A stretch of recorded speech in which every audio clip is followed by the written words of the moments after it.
وصفيه الذي أرسله شاهدا ومبشرا ونذيرا وداعيا إلى الله بإذنه وسراجا منيرا وعلى أهل بيته الذين أذهب الله عنهم الرجس وطهرهم تطهيرا.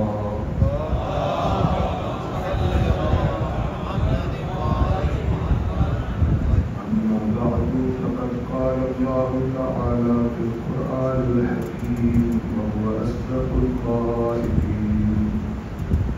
أعوذ بالله من الشيطان الرجيم. بسم الله الرحمن الرحيم.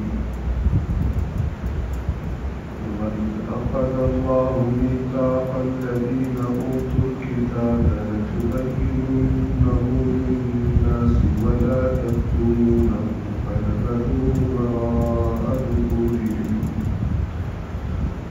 فنبذوه وراء ظهورهم واشتروا به ثمنا قليلا فبئس ما يشترون. لا تحسبن الذين يفرحون بما أتوا ويحبون أن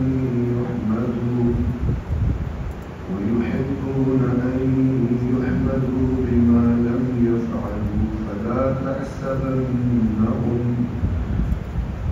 تحسبنهم بمفازة من العذاب ولهم عذاب أليم.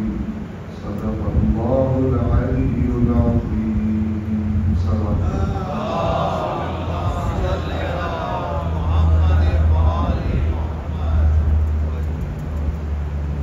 آج کی جو مجلس ہے شہدائے کربلا کے سوئم کی مجلس کے عنوان سے منعقد کی جاتی ہے. تو آج کی مجلس میں ہماری کوشش یہ ہوگی کہ یہ جو دو آیات آپ کے سامنے تلاوت کی یہ سورہ آل عمران کی آیت نمبر 187 اور 188 187 اور 188 یہ دو آیات ہیں.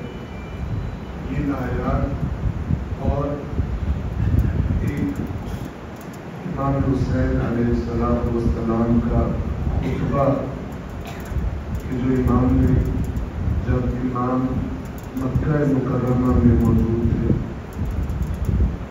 تو مینا کے میدان میں امام نے یہ خطبہ ارشاد فرمایا اور اسی سے ہم بہرحال نیت اور ارادہ یہ ہے کہ ان 10 دنوں میں مراسم عزاداری کو ایام انجام دینے کے بعد مجلس و ماتم کرنے کے بعد اب آئندہ سال ماہ محرم تک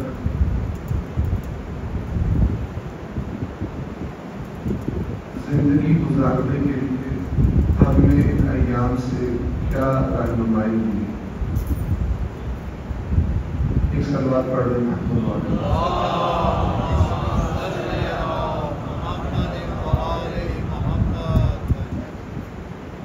سورہ آل عمران آیت نمبر 187 میں اللہ تبارک و تعالی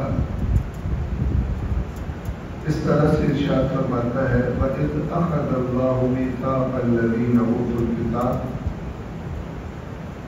اور جب اللہ نے میثاق لیا، میثاق مضبوط عہد و پیمان کو کہتے ہیں، اور جب اللہ نے میثاق لیا ان لوگوں سے جنہیں کتاب دی گئی تھی، اور وہ میثاق کیا تھا؟ توجہ فرمائیے. وہ میثاق کیا تھا؟ جنہیں کتاب دی گئی تھی ان سے اللہ تعالیٰ نے یہ محکم عہد لیا کہ تم لَتُبَيِّنُنَّهُ لِلنَّاسِ، تم ضرور اس کتاب کو لوگوں کے لیے واضح بیان کرو۔ تمہاری ذمہ داری یہ، جنہیں کتاب دی گئی ہے ان کی ذمہ داری یہ ہے کہ وہ اس کتاب کو لوگوں کے لیے واضح بیان کرے اور حتماً یہ کام کرے۔ وَلَا تَكْتُمُونَهُ، اور تم اسے نہیں چھپاؤ گے، بیان کرو گے حتماً اور اسے چھپاؤ گے نہیں۔ پھر اللہ فرماتا ہے اس میثاق کے بعد کیا ہوا؟ فَنَبَذُوهُ وَرَاءَ ظُهُورِهِمْ، تو جن لوگوں سے یہ میثاق لیا گیا تھا، جنہیں کتاب دی گئی تھی، انہوں نے کیا کیا؟ اس میثاق کو، اس ذمہ داری کو اٹھا کر اپنی پشت کے پیچھے پھینک، اردو میں کہتے ہیں پس پشت ڈال دی، یعنی کہیں اور منہ کر لیا اور اللہ کی طرف سے دی گئی اس ذمہ داری کو بھول گئے۔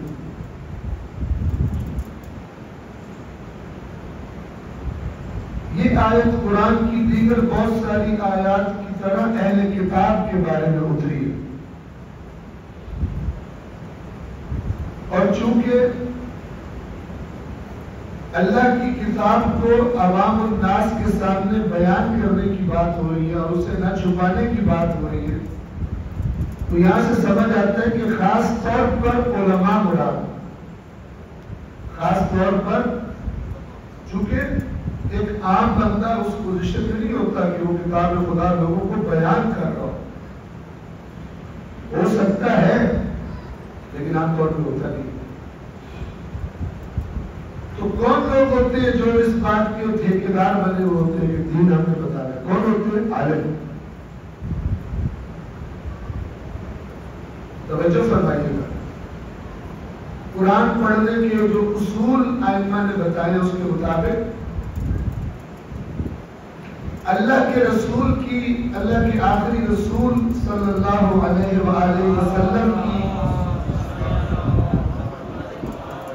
حیات مبارکہ میں جب یہ آیات نازل ہوئی تو خطاب اس زمانے کے اہل کتاب سے تھا، اہل تورات سے تھا، اہل انجیل سے تھا، کہ جن دونوں کے عالم دنیا کے مال کے پیچھے پڑ کے اللہ کی کتاب کی باتیں چھپاتے تھے بلکہ اپنے پاس سے کاٹ کے چیزیں عوام کو بتاتے۔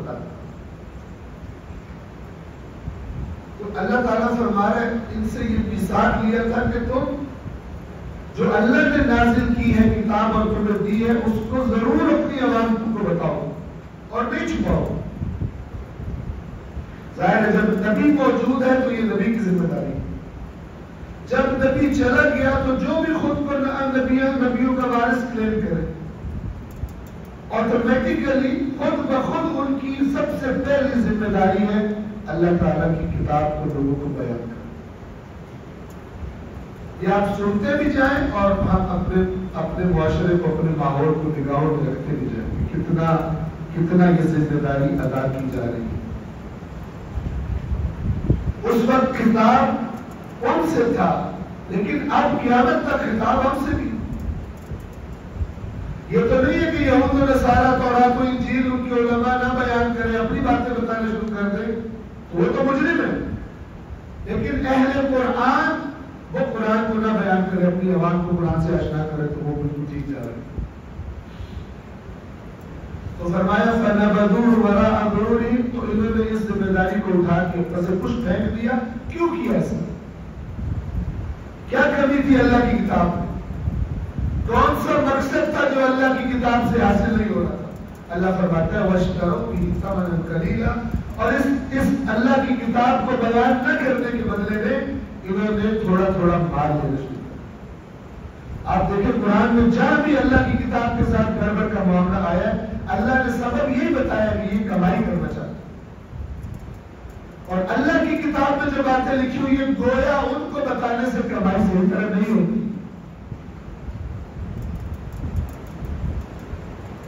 باتوں کو بتانے کے لیے مال ڈیمانڈ نہیں کیا جا سکتا تو لوگ کہیں گے ایک ہمیں مصیبت میں ڈالتے ہو، ذمہ داریاں ڈالتے ہو، ساتھ ساتھ اوپر سے پیسے بھی مانگتے ہو. پیسے تب دیں گے جب مفت جنت میں پہنچاؤ. تو انہوں نے کیوں اوپر سے پشت پھینکا یہ میثاق؟ واشتروا به ثمنا قلیلا، ثمن قلیل. پھر اللہ فرماتا ہے فبئس ما یشترون، تو کتنی بڑی چیز ہے جو یہ خرید رہے ہیں. اللہ نے جو ذمہ داری دی تھی اس کو ادا نہ کر. 188. اب انہی کے بارے میں اللہ تعالیٰ ایک بڑی سخت بات فرما رہا ہے اپنے رسول سے خطاب فرما کے. فرماتا ہے لا تحسبن الذین یفرحون بما اتوا، اے رسول گمان بھی نہ کرنا ہرگز. یہ وہی لفظ ہے جو آپ کو ایک اور آیت کا سٹارٹ بتاؤں تو آپ کو آشنا ہے آپ اس سے. وَلَا تَحْسَبَنَّ الَّذِينَ قُتِلُوا فِي سَبِيلِ اللَّهِ أَمْوَاتًا، آپ سنتے ہیں. اور ہرگز ہرگز گمان بھی مت کرنا، سوچنا بھی مت کہ جو اللہ کی راہ میں قتل کر دیے گئے وہ ہوتا ہے. یہ آیت اس سے چند آیات پیچھے 3-4 آیات کے فرق سے یہ باتیں چاہتا ہوں. تقریباً 10-12-13 آیات کے فرق سے سورہ آل عمران میں یہ آیت. تو فرمایا لا تحسبن الذین یفرحون بما اتوا، گمان بھی مت کرنا ان لوگوں کے بارے میں کہ جو لوگ جو انہوں نے جو کر رہے ہیں اس پہ بڑے خوش ہیں. جو کرنا چاہیے تھا وہ تو نہیں کیا، لیکن جو کر رہے ہیں اس پہ بڑے خوش ہیں. بڑے پروٹوکول ہے، بڑی شادی ہے، بڑے پیسے ہیں، بڑا مال ہے، بڑی دست بوسیاں ہیں. کام کیا ذمہ تھا؟ اللہ کی کتاب بیان کرنا. انہوں نے وہ چھوڑ دیا. تو اللہ فرما رہا ہے اے رسول ہرگز گمان بھی نہ کرنا وہ لوگ جو خوش ہیں اپنے کیے پر. یفرحون بما اتوا ویحبون ان یحمدوا بما لم یفعلوا، اور انہیں یہ بات بڑی پسند ہے. یحبون، انہیں یہ بات بڑی پسند ہے کیا؟ ان یحمدوا، کہ ان کی حمد و ثنا کی جائے، ان کی تعریفیں کی جائے. بہت بڑے عالم ہیں، بہت بڑے خطیب العصر والزمان ہیں. کس بات پہ تعریف کی جائے؟ بما لم یفعلوا، اس کام پر جو اصل میں انہوں نے کیا ہی. کون سا کام نہیں کیا؟ اللہ کی کتاب بیان. اصل میں تو وہ کام کرنا، اصل تو حمد و ثنا مثلا ہونی چاہیے تھی خدا کی کتاب کی ذمہ داری ادا کرنے کا، لیکن انہوں نے وہ ادا نہیں کی. اور جو کر رہے ہیں چاہتے ہیں کہ وہ جو عظیم مقصد تھا اس کے کرنے پر جو تعریف ہونی چاہیے وہ اس کو کیے بغیر ہی ہماری ہو.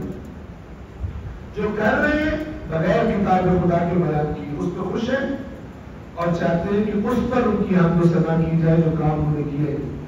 اے رسول فلا تحسبنهم بمفازة من العذاب، گمان بھی مت کرنا کہ یہ عذاب سے بچ گئے. وَلَهُمْ عَذَابٌ أَلِيمٌ، اور ان کے لیے ایک دردناک عذاب. کن کے لیے؟ اللہ کی کتاب کو بیان نہ کرنے والوں کے لیے. سلوات پڑھیں محمد والے.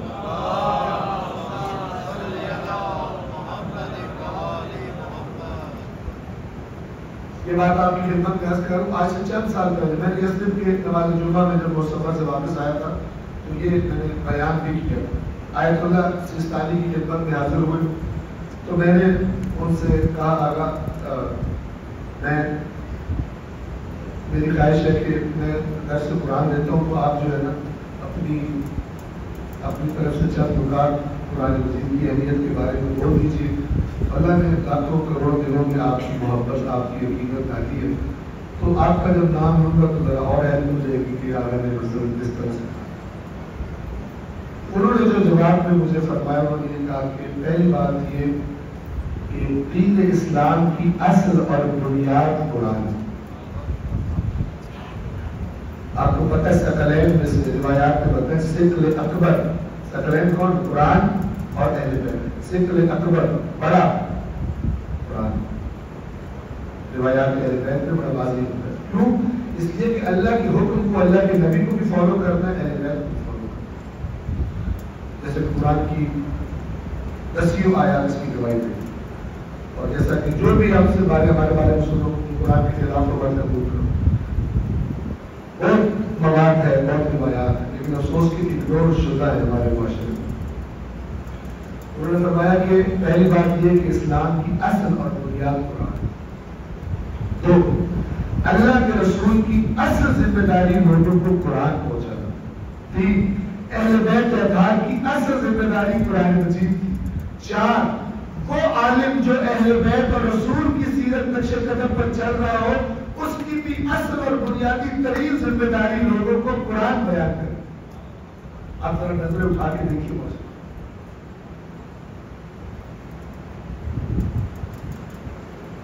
یہ آیات میں قرآن کیا بتا رہی، کیوں بنی اہل کتاب خراب ہوئے؟ ایسا نہیں کہ انہوں نے کہا تھا موسیٰ کا دن چھوڑ رہے، موسیٰ کا دن چھوڑ رہے، کیوں خراب ہوئے؟ جو اصل جو دین کی خالص اور پیور حاصل کرنے کی جگہ تھی وہ ان کے عوام نے ویسے ہی توڑ کر دی، اور علماء اور کاموں پہ لگ گئے جو قرآن گواہی دے رہے ہیں پیسے بٹورنے کے لیے۔ اور اس بات کو سمجھیے کہ اللہ کی کتاب کو صاف صاف بیان کرنے سے لوگ نہیں دیتے تھے پیسے، تبھی تو انہوں نے جیل کیا۔ اگر اللہ کی کتاب سے ملتے ہوتے توجہ فرما رہے تو پھر بات تھے کہ اللہ سے ٹکر لیں، اللہ کے سے کیے ہوئے عہد کو توڑ ڈالے دنیا کے مال کی خاطر، نہیں مل رہا تھا ان کو، نہیں لوگوں کی توجہ اس طرح سے لوگوں کو مزہ آ رہا تھا، تو لوگوں کو مزہ نہیں آئے گا پھر وہ آپ کو مزہ کیسے دے گا؟ ٹھیک ہے نا؟ ہر جزاء المزہ الا المزہ، آپ عوام کو مزہ دو، عوام پھر آپ کی جیب میں رکھ کر کے آپ کو مزہ۔ تو یہ منڈی ابھی دنیا میں کافی زوروں پر جا رہی ہے۔ سلوات پڑھتے ہیں۔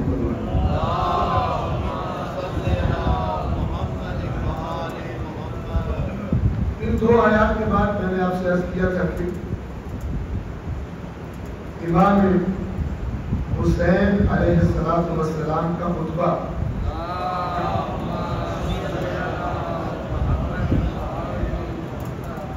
جو امام نے کن سے ارشاد فرمایا؟ آلوز، بالکل وہی بات ہے جو قرآن میں کی۔ امام نے فرمایا تم بڑی عزت تمہاری، بڑا اکرام، تم سفارش کرو، تمہاری سفارشیں مان لیتے ہیں، چلتے ایسے ہو جیسے بادشاہ چلتے ہیں، تمہاری شان و شوکت نہیں قابل کرتی، جب کہ تم اپنی ذمہ داری ادا نہیں کر رہے۔ یہ خود میں اس کا بھی رواج ہے۔ میدان مینا میں امام کا یہ خطبہ جو میرے کتابوں میں منقول ہے، فرماتے ہیں ثم انتم ایھا العصابہ، تو اس کے بعد یعنی اللہ تعالیٰ کی ہم کو سنا کے بعد، اے وہ گروہ، عصابۃ بالعلم مشہورہ، اے وہ گروہ کہ جو علم کی وجہ سے مشہور ہے، وہ کہتے ہیں عالم ہے، تمہاری وجہ شہرت عالم ہونا ہے، وبالخیر مذکورہ، اور جہاں تمہارا ذکر ہوتا ہے لوگ بڑے خیر سے، بڑے احترام سے، بہت زبردست ہے، بڑے خیر سے تمہارے ذکر کرو۔ ابھی امام صاحب ایسا خیر کا ذکر کریں گے آپ نے، چونکہ ادھر جدید چڑھ کے بیٹھ گیا ہے پرواہی کوئی۔ وبالنصیحۃ معروفہ، اور تمہاری پہچان یہ ہے کہ تم لوگوں کو نصیحت کرتے ہو۔ وَبِاللَّهِ فِي أَنفُسِ النَّاسِ مَحَابَةٌ، اور اللہ کی وجہ سے لوگوں کے دلوں میں تمہارا روح ہے۔ یہ عالم ہے، عالم کی توہین نہ ہو جائے، عالم کی خدمت میں کمی نہ آ جائے، بددعا نہ کر دے ہماری، اللہ ہم سے ناراض ہو، اللہ کی وجہ سے تمہارا روح لوگوں کے دلوں میں، تمہاری ہیبت، محابہ کوئی ہیبت کا لفظ، تمہاری ہیبت۔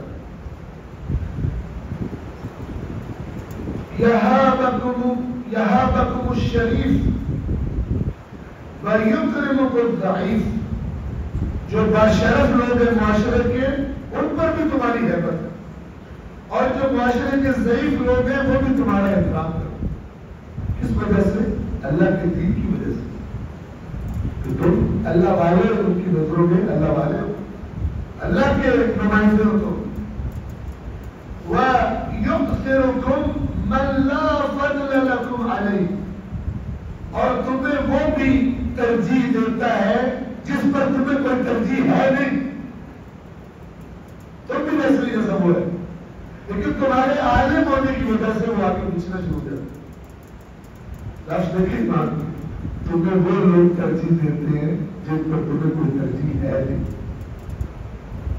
لیکن تمہارے عالم ہونے کی وجہ سے ہو سکتا ہے نیکیوں میں تم سے بھی آگے ہو, اللہ کے خوف میں تم سے بھی آگے ہو, اللہ کے ہاں وہ تم سے بہتر ہو, لیکن جس پر تمہیں ترجیح بہتری حاصل نہیں ہے وہ بھی تمہیں بہتر رسپانس دیتا ہے.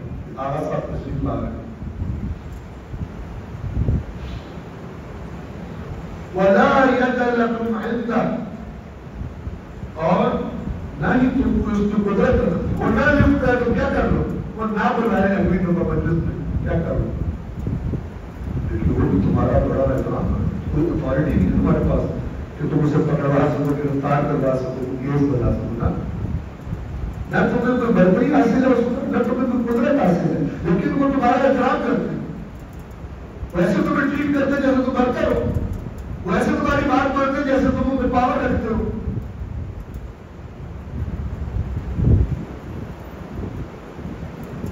تشفعون فی الحوائج اذا امتنعت من طلابها, جب حاجتوں کے طلبگار ان کو حاجتیں نہیں مل رہی ہوتی تو تم سے شفاعت کرواتے ہیں. شفاعت یا بنانے سفارش کہتے کہ مثال وہ آپ کا بہت احترام کرتے ہیں, اگر آپ مجھے فرما دینا تو اپنے غریب کا کام چل جائے گا, مجھے نوکری مل جائے گی, مجھے ہیلپ مل جائے گی. جب حاجتوں کے طلبگار ان کو حاجتیں نہیں مل رہی ہوتی تو وہ تمہیں سفارشی بناتے ہیں. یہ سارے وہ بینیفٹس ہیں, وہ پروٹوکول ہیں جو کس وجہ سے ملے ہیں, اللہ کے دین کی وجہ سے. اور امام صاحب کہتے ہیں تم اللہ کے دین کے ساتھ کیا ہو رہا ہے, تمہیں پرواہ کوئی نہیں, تو لگے ہو اپنے کاموں میں. وَتَمْشُونَ فِي الطَّرِيقِ بِحَيْبَةِ الْمُلُوكِ وَكَرَامَةِ الْأَكَابِرِ, اور تم راستے میں ایسے چلتے ہو جیسے بادشاہ چلتے ہو, ایسے انداز میں چلتے ہو جیسے بادشاہ سلامت تشریف لا رہے ہیں, اور ایسے چلتے ہو جیسے بڑے اور بڑے جو لوگوں کے ان کی چال ہوتی ہے. ایسے تم نے چال بنا لی, ایسے تم نے اپنے پروٹوکول بنا لیے. اب یہ فرما کر توجہ فرمائیے, امام کیا فرماتے ہیں صلوات پڑھیں.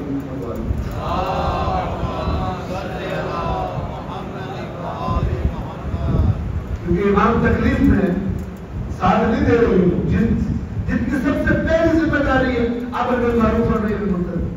تو امام فرماتے ہیں کہ یہ ساری کہ تمہیں یہ جو شانیں حاصل ہیں, کہ ساری شانیں بیان کر کے پھر امام فرماتے ہیں الیس کل ذلک انما نلتموه بما یرجى عندکم من القیام بحق اللہ.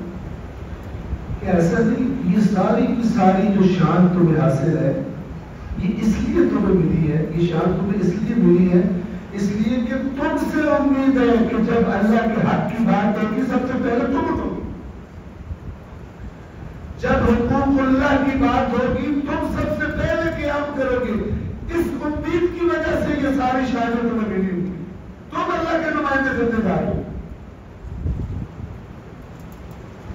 وَإِن كُنتُمْ عَنْ أَكْثَرِ حَقِّهِ تُقَصِّرُونَ, اگرچہ تم اللہ کے اکثر حق سے تقصیر کرتے ہو, پرواہ نہیں کرتے, اپنی کاموں میں موجود لگے ہو. فَاسْتَخْفَفْتُمْ بِحَقِّ الْأُمَّةِ, تم نے اس امت کا جو حق بنتا تھا اس کو تم نے خفیف ہلکا سمجھا. فَأَمَّا حَقُّ الضُّعَفَاءِ فَضَيَّعْتُمْ, تو جو کمزوروں کا حق تھا وہ تم نے ضائع کیا. آج آپ دیکھیے قرآن مجید اور امام حسین, ان دونوں کی بات کرو میرے باپ, آپ کو ہمارے پاکستان میں قیام عدل کے لیے مل کے کوئی تحریک اٹھائے, ضعیفوں کمزوروں کو کے حقوق کے لیے. ابھی بجلی کے بلوں سے لوگ پتہ نہیں کتنے پریشان ہیں. سفید پوش طبقہ اس کی حالت خراب ہے, اخراجات اپنے جو ان کی زندگی کی بنیادی ہے، تو جو ان سے بھی نچلے لیول کے لوگ ہیں ان کی آپ حالت دیکھ لیں، تعجب نہ کرے کہ بعد میں اللہ نہ کرے لوگ راستہ چلتے لوٹ مار کرنا شروع ہو جائے اپنا پیٹ اپنے بیوی بچوں کا پیٹ بھرنے کے لیے۔ لیکن کون ہے یہ جو امام جن سے خطاب کر رہے ہیں؟ اس طبقے میں سے کتنے لوگ ہیں جنہوں نے قیام کیا ہے حقوق لوگوں کے بحال کر رہے ہیں؟ کتنے لوگ؟ اب اس وقت بھی پاکستان کے اندر جو باقی اداروں کی کرپشن کو چھوڑ دیں، جو ابھی جو انہوں نے بجٹ جو لے کر آئے ہیں یہ مزید چیخیں نکلوائے گا لوگوں کی، اور یہ آنکھیں بند کر کے کبھی اس نے اللہ کے سامنے اس طرح سر نہیں جھکایا ہوگا اطاعت میں، اللہ کی نافرمانی کرتے جس طرح یہ IMF کے سامنے پیسے لینے کے لیے سر جھکا کے کھڑے، کیونکہ ان خبیثوں کو ان کو کچھ نہیں دینا پڑے، ان کے ابھی بھی ناز نخرے عوام کے پیسے سے جاری، ابھی بھی ان کے کھانے اور رنگینیاں جاری ہیں عوام کے پیسوں سے، لیکن ان کو خدا سے اتنا ڈر نہیں ہے جتنا ان کو یہ کہ وہ پیسے چلاؤ، جب تک چلتی ہے جب تک لوٹ سکتے ہو لوٹو، بناؤ پراپرٹی آپ تو آیا ذمہ داری نہیں بنتی پاکستان کے شیعہ سنی علماء کی کہ ان کے کھڑے ہو اور کہ مت کرو یہ لوٹ مار لوگ بھوکے مارے، یہ سبق سکھا رہے حسین، اور کچھ لوگ کہہ رہے ہیں رونے صرف رونے حسین کو کچھ نہیں کرنا، 10 دن پر وفاداری ہے، اتنا سیاست مت لاؤ، بڑے مکار ہے۔ جس نام نے سوئے ہوں کو جگانا ہے اس نام کو ایسے بتا رہے ہیں جاگتے ہوئے بھی سو جائیں کہ جب رونے سے جنت پکی ہو رہی ہے، حدیثیں بیان کرتے ہیں ایسے ہو کہ تم قیامت کے دن اٹھو گے کہ تم کربلا والوں کی شہداء کے خون میں تمہارا بدن لت پت ہوگا کہ سیدھے جنت میں جاؤ۔ سبحان اللہ، بیٹھے وہ تو خون میں لت پت ہو تلواریں کھا کر مصیبتیں برداشت کر کے، اور ہم بیٹھے بٹھائے لت پت ہو گئے۔ سبحان اللہ، یہ کیوں اس طرح کی باتیں بیان ہوتی جب نہ کتاب خدا کو دیکھا جاتا ہے نہ خطبات امام حسین کو دیکھا جاتا ہے؟ تو کہاں سے روح آئی؟ کون روح ڈالے گا؟ اور یاد رکھیے اللہ نہ کرے وہ تاریخ دہرائی جائے دین کے بارے میں جو یورپ میں ہوا تھا کہ کتنا دین سے نفرت ہو گئی لوگوں، جو اصل دین سے نہیں، جو دین ان کے سامنے تھا اور پیش کرنے والے پیش کر چرچ ان کے سامنے دین رکھ رہا تھا، تو ان کے کھڑے ہوئے میں نکلو یہاں سے، اپنے دین سمیت جا کے بیٹھو چرچ میں، خبردار معاشرے میں تم نے آ کر کوئی قانون سازی کی، تمہارے پاس ہے کیا؟ اپنی جیبیں بھرتے ہو، اپنے سارے پروٹوکول لیتے ہو اور دین کے لیے کچھ نہیں کرتے، ہمارے حقوق کے غریبوں کے حقوق کے لیے کچھ نہیں کرتے، الٹا کوئی بولے تو فتوے لگاتے ہو۔ انہوں نے اٹھا کے باہر پھینکا چرچ کو، خدا نہ خواستہ یہ تاریخ کا تکرار ہو، نوجوان نسل کی خبر نہیں۔ یہ جو دین ہے، اگر ایک نوجوان ہے وہ کہتے ہیں کہ ہمارے معاشرے میں عدل ہو، مجھے برابر کے مواقع میسر آئے، تو وہ امید لگائے، کس سے امید لگائے؟ اس کو یہاں سے زیادہ یورپ سے امید لگائے۔ کون ذمہ دار ہے؟ عالم کی ظاہر ذمہ داری صرف نکاح بنانا اور جنازہ اور جناب اور مسجد میں ختم، اور جو چل گئے وہاں پہ لوگ جسے سنائی جنت پکی کی اور باہر جاتے جو مرضی ہو رہا ہے اس نے اپنی خبر بتا رہا ہے۔ بدترین تحریف ہے پہلے گورنمنٹ کر چکی، ہم دوسری ٹریک پر چل رہے ہیں۔ ہم فرما رہے ہیں کہ سارا کا سارا جو تم حاصل ہوئے یہ اس وجہ سے کہ تم سے امید ہوتی ہے کہ جب اللہ کی کوئی بات آئے گی تم کھڑے ہو جاؤ، اگرچہ تم اکثر اللہ کے حق پر تقسیم کرتے، پرواہ نہیں کرتے، اپنے حساب پر رہتے، تم نے امت کے حق میں کمی کی، نہیں ادا کیا، جو ضعیفوں کا حق تھا تم نے ضائع کر، مر رہے ضعیف کے فروغ کی کوئی پرواہ نہیں۔ وَأَمَّا حَقُّكُمْ، اب اپنا حق کا تم بِزَعْمِكُمْ فَطَلَبْتُمْ، اور رات تمہارا حق جو تمہارے خیال میں تمہارا حق ہے، نام تو تمہیں اپنا کمزوروں کا تو حق بنتا تھا اس کو تم ضائع کر دیا تم نے، اور رات تمہارا حق جو تم سمجھتے ہو تمہارا حق ہے، بِزَعْمِكُمْ، تمہارے گمان ہے نہیں، وہ تم بڑا پورا لے لیتے ہو، اس کے لیے بڑا کہتے ہو، فَطَلَبْتُمْ، اس میں تم نے پورا طلب کیا، فَلَا مَالًا بَذَلْتُمُوهُ، تو نہ کوئی مال ہے جو تم نے دیا ہو خدا کی راہ میں، خاطرتم بها للذی خلقها، اور نہ کوئی جان ہے جو تم نے اس کی راہ میں دی ہو جس نے خلق کیا اس جان، نہ مال دیتے ہو نہ جان دیتے ہو، دونوں بیٹھ کر کے بیٹھے ہو، ولا عشیرة عادیتموها فی ذات اللہ، اور نہ کوئی ایسا قبیلہ خاندان ہے جس سے تم نے اللہ کی خاطر دشمنی مول لی ہو، تمہارے سب کے ساتھ ہی لگنے ملتے، سارے تمہارے پاس بھروسے کرتے ہیں، کس سے تم نے دشمنی مول لی اللہ کی خاطر؟ کیونکہ امام زین کو پتا تھا کہ دشمنی میری تو دشمنی جو ہے وہ میں اٹھوں گا، دشمنی ان کو جگا رہے، یہ جتنا تمہارے پاس ہے یہ سب اس لیے کہ تم اللہ سے منسوب، اور تم کر رہے ہو اپنی ذمہ داری سلام کرتے ہو۔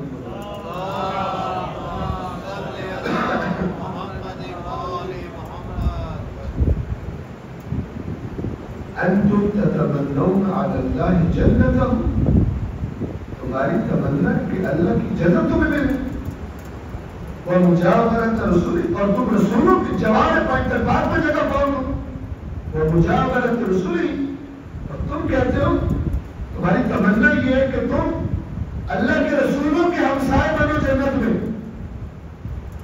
وَأَمَانًا مِّنْ عَذَابِهِ، اور تمہاری تمنا کہ اللہ تمہیں عذاب نہ دے، امان دے دے۔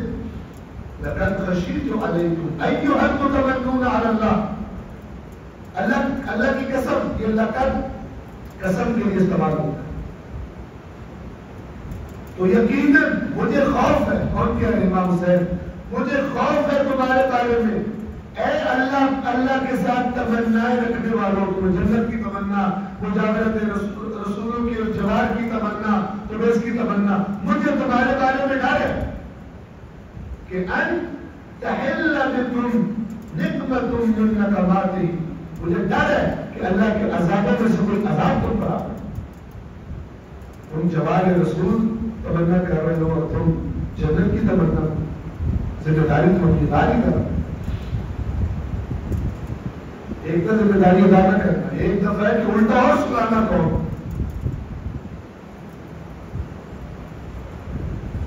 لأنكم بلغتم من كرامة الله منزلة فضلتم بها، اس لیے کہ تم جس فضیلت تک لوگوں کے درمیان پہنچے ہو، تمہیں فضیلت دی جا رہی ہے، وہ اللہ کے احترام اور اس کی کرامت کی وجہ سے ہے۔ اگر تمہیں اللہ کے ساتھ رشتہ تو تمہیں گھاس کوئی نہیں ڈالتا،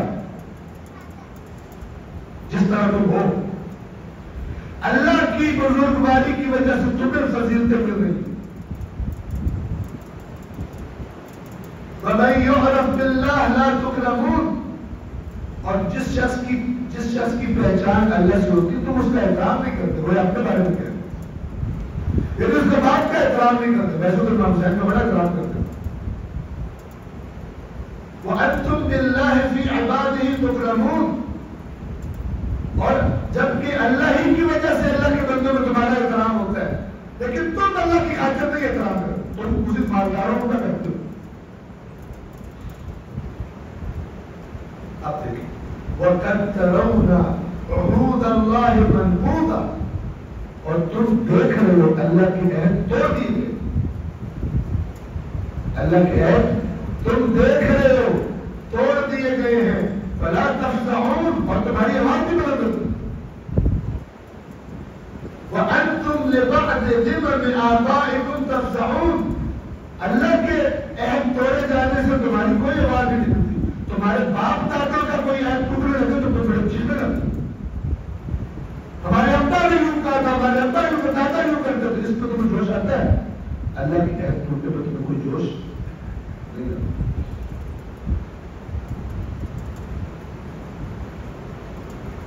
وَذِمَّةُ رَسُولِ اللَّهِ مَقْفُولَةٌ مَحْقُورَةٌ، جب اور رسول اللہ کے عہد و پیمان نظر انداز ہوئے، کوئی پرواہ نہیں کی جاتی، رسول دعوت کیا ہے؟ اللہ کے عہد کہاں پہ تو موجود ہے؟ اللہ کی کتاب، رسول اللہ کے عہد و پیمان سنت رسول میں، بس جو خاتم امام نے کیا بتایا تمہیں اللہ کی کتاب اور اللہ کے رسول کی سنت کی طرف دعوت ہے۔ اللہ اور رسول جو دو بنیادی باتیں ہیں، اللہ کی کتاب اور رسول کی سنت، دونوں کو پامال کیا جا رہا ہے، تمہاری آواز ہی نہیں نکلتی، جیسے تقریباً آج پاکستان میں تقریباً اکا دکا استثناء کی جگہ کی وجہ کے علاوہ مصر غریب اللہ چھوڑنا ہی نہیں آتے. اللہ تعالیٰ نے ہماری چمڑیاں اتارنی قیامت کے دن اور دوبارہ جلا کے جب نئی چمڑی چلائے گا کہ تم بڑے مزے لے کے آئے دنیا میں ذمہ داریاں اتارنی. ایسی باتیں گھڑ کے بتاؤ کہ سننے والوں میں بھی جراثیم ختم ہو جائے قیام کرنے کے لیے کھڑے ہو جائے.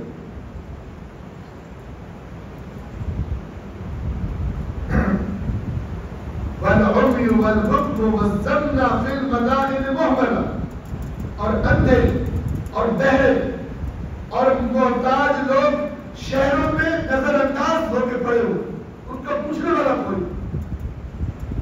معذور لوگ جو جن کو آج کل اسپیشل بولے جاتے ہیں پاکستان میں زیادہ اسپیشل, ان کو پوچھتا ہی کوئی. یعنی غریب طبقہ, مسکین محروم طبقہ جو معذور ہے, کسی کی آنکھیں نہیں, کسی کی کان نہیں ہے, کوئی ویسے کسی اور وجہ سے معذور ہے, وہ نظر انداز ہوا پڑا ہے معاشرے میں, تمہیں پرواہ نہیں. اب یہاں تو سنائے نا ریپ کیوں کرے گا, جنت میں جائے گا, جائے سے اس کے دکھائے گا. اس کلام کو ایمان کے ساتھ رکھے, اس کلام کے ساتھ, اور پھر مانا کرے اسے.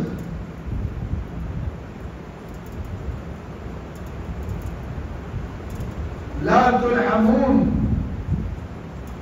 لا ترحمون, نہ تم رحم کرتے ہو, ولا فی منزلتکم تعملون, اور نہ ہی جو تمہاری ذمہ داری بنتی ہے وہ عمل کرتے ہو.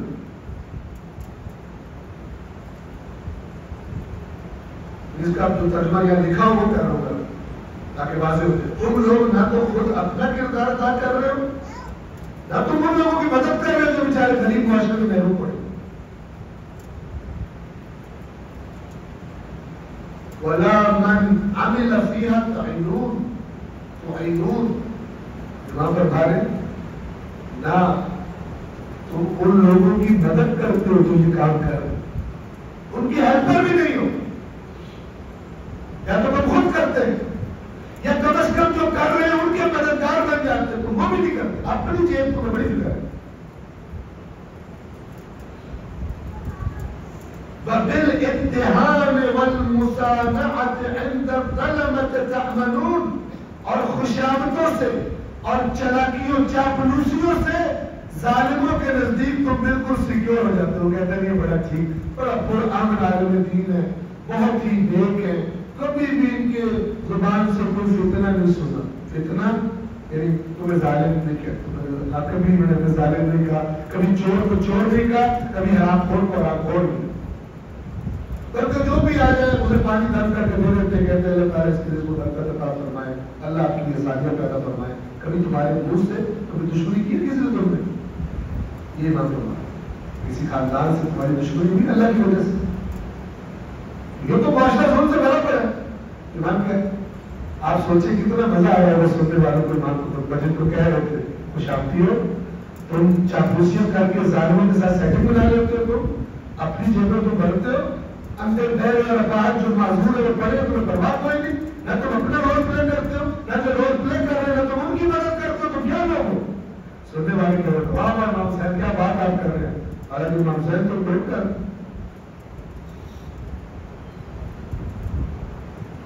اب اس امام کے خطبے کو کتنا ڈائلوٹ کیا جائے کہ یہ ہارش نہ لگے, کتنی انتلاوٹ کی جائے اس میں, کتنے ٹھنڈے ٹیکے لگائے جائے اس کو کہ یہ نہیں لگا, یہ بتاتا ہی کوئی. ایسے حضرت عیسیٰ کے ساتھ مسیحیوں نے کیا کہ وہ ایک تھپڑ مارے دوسرا بھی آگے کر لو. حضرت عیسیٰ آپ کو پتہ ہے حضرت عیسیٰ ایک انقلابی شخصیت تھی. جب وہ آئے تھے یہودی اپنے ٹھیلے بیت المقدس میں لگا کے بیٹھے ہوئے تھے, انہوں نے ککس مار کے اٹھایا تھا, تو کیا دکانداری تمہیں بنائی ہوئی. ابھی حضرت عیسیٰ کیا بنا دیا, جان ہی صرف مار کھانے لگا. اور کچھ لوگوں نے امام حسین کو بھی ادھر سے امپورٹ کر کے بنا دیے, بس امام حسین نے ان کے ساتھی نے مار کھائی ہے اور اس کی وجہ سے ہمیں جنت میں جانا ہو گئی. اتنا بہترین پیکیج ہے بےایمانی کر دیا ہو, اور کتنا بہترین خنجر ہے کچھ تو امام حسین میں گھونپا گیا. ان کا کلام گواہی دے رہا ہے, یہ والا خطبہ نہیں پڑے گا.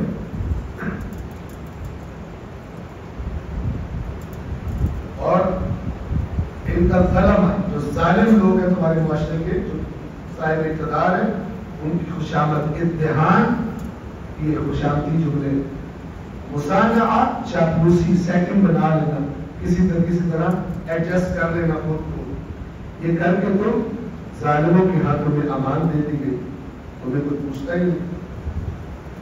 کل ذالک مما امرکم اللہ بہ من النہی والتناہی وانتم عنہ غافلون، اور وہ تمام چیزیں جن کا اللہ نے تمہیں حکم دیا تھا کہ تم نے برائی سے روکنا ہے اور تم نے برائی سے خود بھی رکنا ہے اور تم اس سے غافل،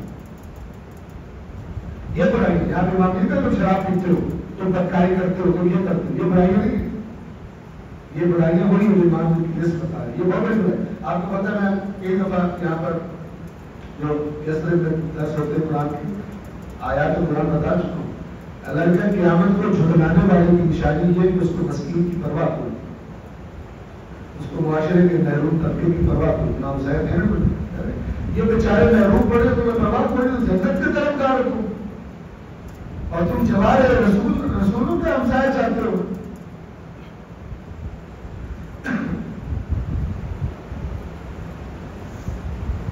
اللہ نے اس سے منع کیا اور ایک دوسرے کو بھی اس سے روکنے کے لیے کہا، جبکہ تم لوگ ان تمام احکام کو نظر انداز کیے ہوئے۔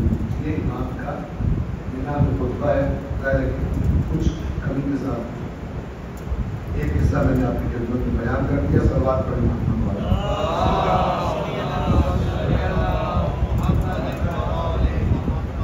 تو آپ کی خدمت میں میرے آج اس مجلس میں دو آیات سورہ آل عمران کی آیت نمبر 187 اور 188 میں آئی، اور مینا میں امام حسین علیہ السلام کا خطاب عوام سے نہیں، علماء سے، ان کی شہرت علم کی وجہ سے، ان کا احترام عالم ہونے کی وجہ سے۔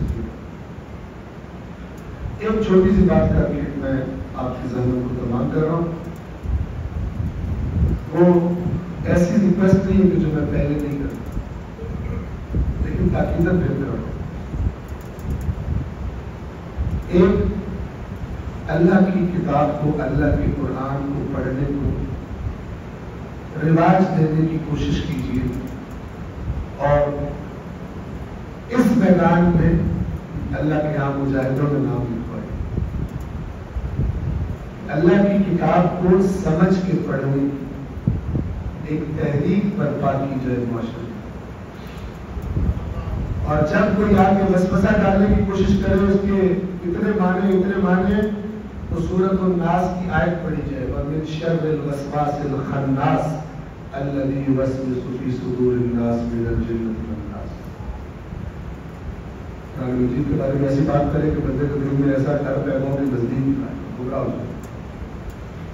اپنے گھروں سے پہلا سٹیپ، سادہ ترین سٹیپ، جب بھی ہم لوگوں سے کہتے ہیں لوگ پڑھ کے کون سی تفسیر پڑھی، اللہ کو نہیں آتی عربی، آپ نے کہا اللہ کو بات سمجھانے کے لیے آتی، اللہ سارے سوال پوچھے کیا پڑھیں، تفسیر کی طرف جائیں بعد میں ضرور، 10 جلدیں 20 جلدیں تفسیروں کی کون پڑھے گا، نہیں پڑھے گی۔ قرآن مجید اتنی لمبی چوڑی بات نہیں ہے، ایک کتاب جس طرح ائمہ نے گائیڈ کیا، ہر روز مومن کو چاہیے کہ اس اللہ کے ساتھ اپنے عہد نامے کو دیکھے پڑھے، اللہ نے مجھ سے کیا کہا، کسی ناممکن کام کی طرف نہ اللہ دعوت دیتا ہے، رسول نہ آئے۔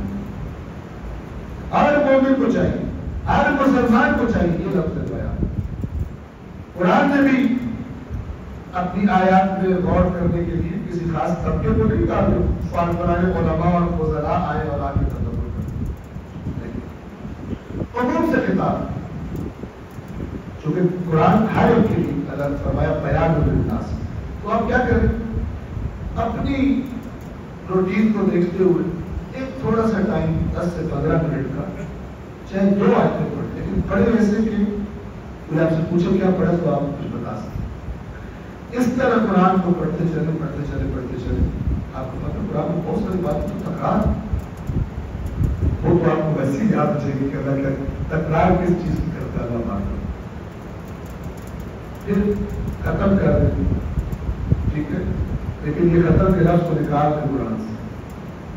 آپ کہیں میں نے آپ یہ نہ کہ میں نے قرآن ختم کیا، آپ کہیں میں نے قرآن دوبارہ شروع کیا.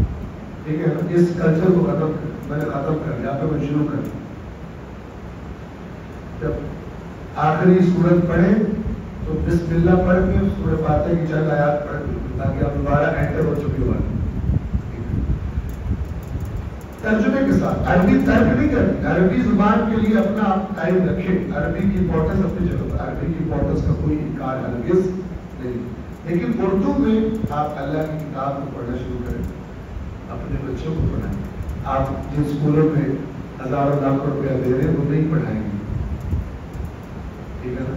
آپ کے بچوں کو پڑھانے کے لیے بہترین قسم کے ٹیچرز کی بھرمار ہے، خاص طور پہ ہائی لیول کے کالجز اور یونیورسٹیز میں بہترین ہے، ان کی بھرمار ہے، کثرت ہے. کبھی چراغ لے کے نکلے تو کافی ملتے ہیں، چراغ کے بغیر ہی ملتے ہیں. ان کو بلا کے آپ گھر میں شو نہ کریں کہ آپ کو دیندار آپ کی جگہ کیا کرتا دکھاتے ہیں. تو یہ آپ کے بچوں کا آخرت عاقبت خراب کرنے کے لیے اور ان کو دنیا پرست بنانے کے لیے وہ بہت زیادہ نیٹ ورک اور جال بھیج چکا ہے. اور اللہ کے آمد کے دن آپ سے سوال کرنے والا آپ کی اولاد کے بارے میں، آپ کے اپنے بارے میں، آپ کی اولاد کے بارے میں. تو آپ اپنے گھروں میں ماحول بنائیں. یہ پہلا اسٹیپ کہ بچوں کو لکھیں پڑھیں، آپ بھی پڑھیں، اس کو ڈسکس کریں. محرم و سفر میں میں نے خاص عرض کی تھی کہ وہ جو امام حسین کے خطبات کی کتاب ہے مدینہ کا کربلا، اور خود سے گھر میں یہ ماحول پیدا کر دے. 10-15 منٹ، آدھا گھنٹہ زیادہ نہیں. میں بار بار کہا کرتا ہوں تجربہ ایسے بندہ موبائل جاتا ہے جب ہٹاتا ہے تو 1.5 گھنٹہ گزر جاتا. کتنے لوگ بیکار پیکیجز لگوا کے آپ دیہاتوں میں جائیں، ان پڑھ لوگ گانے سن رہے ہیں، فلمیں دیکھ رہے ہیں، موجے کر رہے ہیں. اللہ کی کتاب میں آپ کوشش شروع کریں. اللہ تبارک و تعالیٰ سے دعا مانگیں، ہیلپ مانگیں، اللہ تبارک و تعالیٰ ہیلپ کرے گا. اور جب آپ کے اپنے دماغوں میں اللہ کی کتاب کی آیات جگہ بنا لیں گے پھر مشکل ہو جائے گا کہ آپ بیٹھ کر الٹی سیدھی باتیں کرنے والوں کے لیے. پھر آپ سوال کریں اتنی لمبی بات ہوئی ہے، اللہ کی کتاب کا ذکر ہی کوئی نہیں، بلکہ اللہ کی کتاب کچھ اور بتا رہی ہے، راستہ آپ کی باتوں سے کچھ اور لگ رہا ہے. یہ اللہ اور اس کے رسول اور اہل بیت میں کوئی جھگڑا ہو گیا تھا بعد میں کہ جو اللہ نے جنت میں جانے کے طریقے بتایا اہل بیت میں اس کو سارے کو اوائڈ کر کے کہا تمہیں نیا طریقہ بتایا. ایسا ہو گیا، جھگڑا ہو گیا تھا بعد میں اہل بیت کا. لیکن جب آپ پڑھیں گے تب آپ کو پتہ چلے گا. اگر آپ نہیں پڑھیں گے، اللہ نے پڑھنے کا حکم دیا، پڑھیں، تدبر کریں. اللہ فرماتا ہے جو کیا یہ قرآن میں تدبر نہیں کرتے یا ان کے دلوں میں تالے پڑتے. یہ معمولی طور اور معمولی لہجہ نہیں. اسی اصلاح اور اسی امت کو دوبارہ سے صحیح راہ پر لانے کی خواہش اور جذبے کے تحت امام حسین اور ان کی اولاد، ان کے اصحاب، ان کی قریبی ترین، ان کی بہنیں کربلا کے میدان میں پہنچی. آج 11ویں کا دن گزرا. آپ جانتے ہیں جب 11ویں کا سورج طلوع ہوا تو کربلا کا منظر بالکل بدل گیا. کل تک یعنی عاشور میں، عاشور کا سورج جب طلوع ہوا تھا، حسین بھی تھے، بی بی زینب بھی تھی. لیکن 11ویں کو بی بی زینب تو تھی لیکن حسین نہیں. بی بی ام کلثوم تھی لیکن حضرت عباس نہیں. گویا کہ ایک بالکل بدلا ہوا منظر 11ویں کے سورج نے کربلا میں دیکھا. کل جب طلوع ہوا تھا تو خیمے تھے، آج جب طلوع ہوا تو چلے ہوئے خیموں کی باقیات دیکھی کربلا. ایک سید سجاد کے سوا باقی تمام مردوں کو شہید بھی کیا اور پامال بھی کیا جا چکا ہے. بس ایک جملہ آپ کی خدمت میں عرض کروں. لہینوں کی طرف سے اعلان کیا گیا، گویا ابن سعد نے کچھ سر پہلے روانہ کر دیے اور کچھ سروں کو اس نے کہا میں خود ساتھ لے کر جاؤں گا. اور اپنے سپاہیوں کو حکم دیا کہ ان قیدیوں کو جا کر ان بے پالان اونٹوں پر سواریوں پر سوار کرو۔ جب یہ لائن آگے بڑھنے لگے، قریب آئے تو علی کی بیٹیاں اٹھ کر کھڑی ہو اور کہا اشقیا خبردار، ہم رسول کی بیٹیاں ہیں، ہمارے قریب مت آنا، ہم خود جس طرح بھی ہوا ان سواریوں پر سوار ہو جائیں گے۔ تو بی بی زینب ام کلثوم روایات میں ملتا ہے بچوں کو بھی سوار کرایا، خواتین کو بھی سوار کرایا، بیمار سجاد کو بھی ایک بے بالان سواری پر سوار کرایا، اور آخر میں جب یہ دو بیویاں رہ گئی تو پھر بی بی زینب نے اپنی بہن ام کلثوم کو سوار کرایا۔ اب جب سوار کرایا تو ایک دفعہ دیکھا کربلا کے میدان میں تنہا کھڑی ہے بی بی زینب، کبھی اپنے بھائی حسین کی طرف رخ کرتی ہیں، کبھی ابو الفضل عباس کی طرف رخ کرتی ہیں، اور گویا کہہ رہی ہے کہ بھیا حسین آپ تو یہ کہہ کر لائے تھے کہ سفر کے ساتھ رہیں گے، اب خود کربلا میں رہتے ہو اور زینب کو اکیلے کوفہ و شام کے درباروں اور بازاروں میں بھیج رہے ہو۔ عباس اے میرے پردے کے محافظ، تو سراج کے کنارے سو رہے، ذرا آ کے دیکھ تو صحیح، جب بھی زینب نے سواری سے اترنا ہوتا تھا تم تو سارے آ جاتے تھے، اکبر ہم کیوں نہیں آتے، قاسم ہم کیوں نہیں آتے، عباس ہم کیوں نہیں آتے، آؤ ذرا دیکھو کہ بی بی زینب تنہا کھڑی ہے، کوئی اس کو سوار کروانے والا موجود نہیں ہے۔ ان مظلوموں نے، ان اسیروں نے ایک مطالبہ کیا ان لائنوں سے اور کہا کہ تم ہمیں کوفہ لے جانا چاہتے ہو، اب تمہیں اللہ کی قسم دیتے ہیں ایک آخری مرتبہ ہمیں وہاں سے لے کر گزرے جہاں ہمارے شہیدوں کی لاشیں پڑے۔ مطالبہ مان لیا گیا۔ عزادار و مقاتل لکھتے ہیں کہ جب یہ سواریاں، جب یہ بیویاں، جب یہ بچے اس مقتل سے گزرے، لاشوں میں دیکھا، پاپان لاشوں میں دیکھا، بیویوں نے اپنے اپنے پیاروں میں دیکھا، خود کو بے پالان اونٹوں سے نیچے گرا دیا، اور کوئی بیوی کسی لاش پر، کوئی بیوی کسی لاش پر گڑیا کر رہی ہے۔ ایک دفعہ بی بی زینب کی نگاہ اٹھتی ہے، دیکھا سید سجاد اس بے پالان اونٹ پر ہے، نیچے نہیں اترے۔ جانتے ہیں کیوں؟ میرے مولا سجاد کو رسیوں سے ڈال دیا گیا تھا، کیونکہ بیمار تھے، کہیں اونٹ سے گر نہ جائے تو اونٹ سے بچے ہوئے تھے۔ بی بی کو یوں لگا، بی بی زینب کو یوں لگا سجاد کی حالت دیکھ کر کہ اگر ابھی تھوڑی دیر اور گزری تو روح پرواز کر جائے گی، پکار کر کہتی ہو میرے بھائی حسین کی امانت، اے میرے وقت کے امام، آپ کی یہ حالت ہو رہی ہے کہ زینب کو لگتا ہے آپ کی روح پرواز کر جائے گی۔ سید سجاد نے فرمایا پھوپھی اماں، جس کی نظروں کے سامنے، جس بیٹے کی نظروں کے سامنے اس کے بابا کی بے غورت و برداشت ہو اور اسے اتنا مہارت نہ دی جائے کہ وہ اپنے باپ کا جنازہ پڑھے، وہ اپنے باپ کی لاش کو کفن دے کر دفنا دے، اس کی روح نکلنے والی نہ ہو تو اور اس کی کیفیت کیسی؟ الا لعنت اللہ علی القوم الظالمین وسيعلم الذين ظلموا أي منقلب